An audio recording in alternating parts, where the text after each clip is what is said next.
बिहार को विशेष राज्य के दर्जे की आवश्यकता है और इसकी मांग राज्य सरकार ने भी की है। बिहार सरकार के माननीय योजना एवं विकास मंत्री ने एक विस्तृत पत्र भी लिखा है। अभी हाल फिलहाल में जो नीति आयोग की रिपोर्ट आई है उसमें भी कई मापदंडों पर बिहार को पिछड़ा माना गया है। माननीय मुख्यमंत्री जी ने भी मांग रखी है और हम लोगों की ये मांग बहुत पुरानी मांग है कि बिहार को विशेष राज्य का दर्जा मिलना चाहिए। और हम लोग देश के प्रधानमंत्री से, आदरणीय प्रधानमंत्री से मांग कर रहे हैं कि बिहार को विशेष राज्य का दर्जा मिले। अगर बिहार को विशेष राज्य का दर्जा मिलेगा तो हम कई मामलों में तरक्की कर सकते हैं। आज जो हमारा विकास दर है वो अपने संसाधनों के बल पर है। हमारा अभी जो आर्थिक सर्वेक्षण जो अभी वित्त मंत्री जी ने पेश किया लोकसभा में, उसमें भी यह बताया गया कि वैश्विक महामारी कोरोना के बावजूद बिहार के पड़ोसी राज्यों का प्रति व्यक्ति वार्षिक जो आय है वो घटा, लेकिन बिहार में प्रति व्यक्ति की वार्षिक आय 1221 रुपए बढ़ा। तो हम तो विकास कर रहे हैं और वो कर रहे हैं माननीय मुख्यमंत्री जी के कुशल नेतृत्व में, बेहतर वित्तीय प्रबंधन के चलते और सुशासन के कारण। अब आज जो हमारा पूरी अर्थव्यवस्था है वो कृषि पर आधारित है। अगर विशेष राज्य का दर्जा मिलेगा तो उद्योग के क्षेत्र में हम विकसित हो सकते हैं। यहां उद्योग धंधे स्थापित होंगे। उद्योग धंधे जब स्थापित होंगे तो स्वाभाविक तौर पर नौजवानों को, युवाओं को रोजगार मिलेगा। आज आपने देखा कि केंद्र की सरकार ने एक छूट दिया कि बिना चीनी के उत्पादन के आप इथेनॉल का उत्पादन भी कर सकते हैं।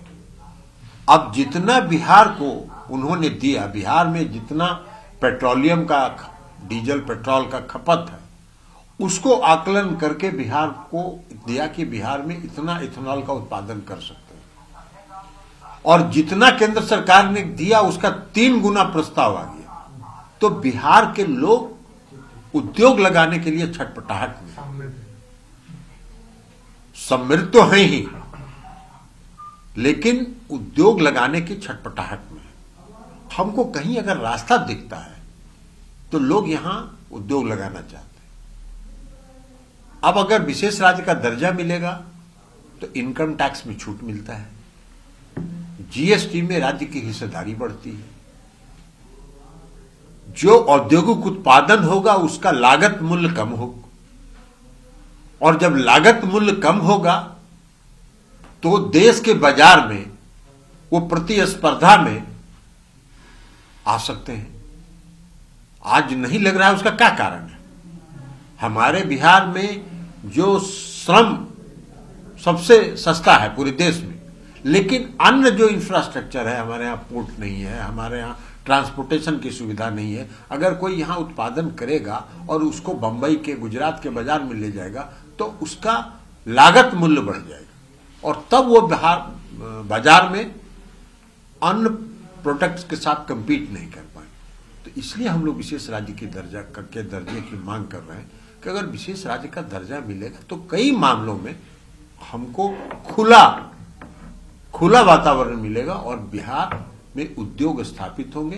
बिहार एक औद्योगिक उत्पादन का केंद्र बनेगा। लेकिन सर, पार्टी के 2 बड़े नेताओं का बयान अलग अलग तरीके का। आपने कहा कि विशेष राज्य के दर्जे से कम कुछ मंजूर नहीं है और कल आसिफ सिंह ने कहा कि विशेष राज्य के दर्जे की खिड़की। हम व्यक्ति पर नहीं जानते हैं, वो उनकी राय हो सकती है, लेकिन पार्टी की जो राय है वो बहुत साफ है कि मुख्यमंत्री नीतीश कुमार जी की राय है वो बहुत साफ है। राज्य सरकार की जो मांग है वो बहुत साफ है। ये पुष्कर सिंह धामी हैं सीएम लेकिन उत्तराखंड के। लेकिन एक चीज है ना कि आए दिन इस तरीके की बातें सामने पार्टी में आ रही हैं, तो इससे लोगों को कंफ्यूजन तो कुछ ना कुछ हो रहा होगा। कंफ्यूजन कुछ नहीं होता है। कंफ्यूजन क्या होगा? पार्टी के नेता हैं नीतीश कुमार जी, तो नीतीश कुमार जी जो बोलेंगे पार्टी के सभी पदाधिकारी वही ना बात जानेंगे। कोई कुछ बोल दे, हम ही कुछ बोल देंगे तो उसका कोई मतलब थोड़ी है। तो इसलिए हमने आपको बताया कि माननीय मुख्यमंत्री जी ने इस मांग को रखा है, राज्य की सरकार ने पत्र लिखा है, सारी परिस्थिति को देखते हुए, और पार्टी का ये साफ स्टैंड।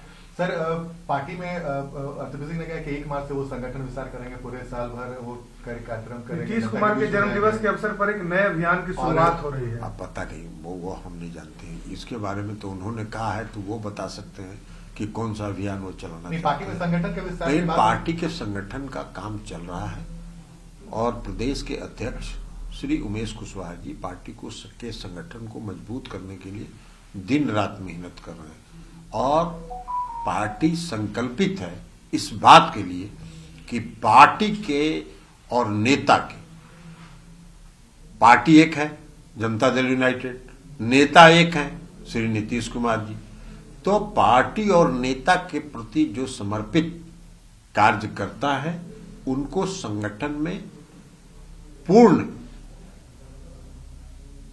सम्मान, पूर्ण सभी जिम्मेवारी सबको दिया जाएगा।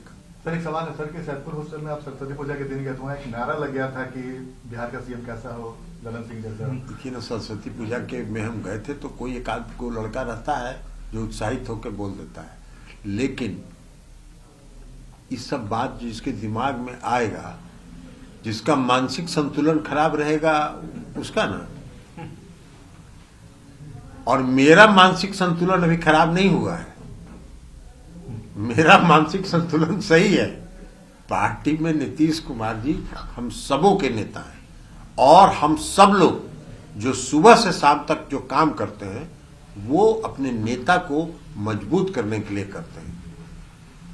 और इस तरह का जो कोई अगर मन के अंदर और कोई सपना में भी अगर जो सोचता है तो वही सोच सकता है जिसका मानसिक संतुलन सही नहीं है, और मेरा मानसिक संतुलन सही है। अच्छा, ये पुष्कर सिंह धामी का बयान आया है कि जिस दिन वो ओथ लेंगे उसी दिन एक कमेटी बनाएंगे जो कॉमन सिविल कोड को लागू करेगा। क्या राय है आपकी इस पर?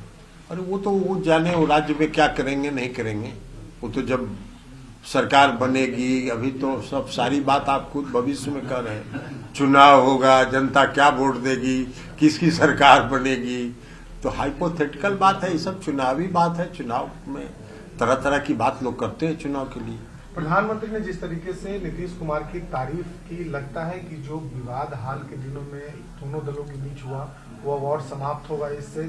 देखिए, कोई विवाद नहीं है दोनों दलों के बीच में, ये विवाद बनाया गया है। हम सब लोग, हमारी पार्टी राष्ट्रीय जनतांत्रिक गठबंधन में, देश के प्रधानमंत्री आदरणीय प्रधानमंत्री श्री नरेंद्र मोदी जी हैं, बिहार के मुख्यमंत्री श्री नीतीश कुमार जी हैं, और केंद्र की सरकार काम कर रही है, बिहार की सरकार काम कर रही है। अब अगर हम कोई मांग देश के प्रधानमंत्री से कर रहे हैं तो उसको विवाद माना ही नहीं जाना चाहिए, इसलिए कि हमारा बिहार का हक है। बहिणाबाईंची जात्यावरची ओवी म्हणजे